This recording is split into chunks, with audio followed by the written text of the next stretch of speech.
Guys, marami na namang lumalabas ngayon na nagkabalikan na daw talaga si Catherine at saka si Daniel.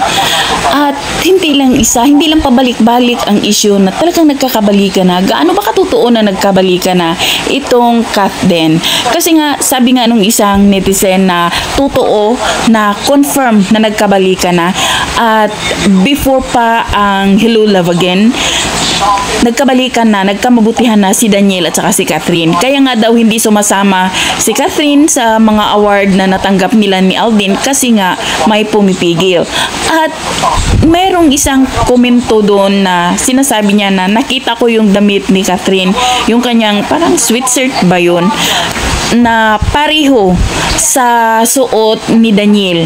At sabi niya, nakita din daw niya yung bag na binigay ni Daniel sa kanya 3 years ago. So, sabi niya confirm na talaga. Siguro darating din yung time na aamin din sila. Sa ngayon, hayaan na muna natin sila guys kung totoo man na nagkabalikan sila. So, yun lang. Thank you for watching. Bye!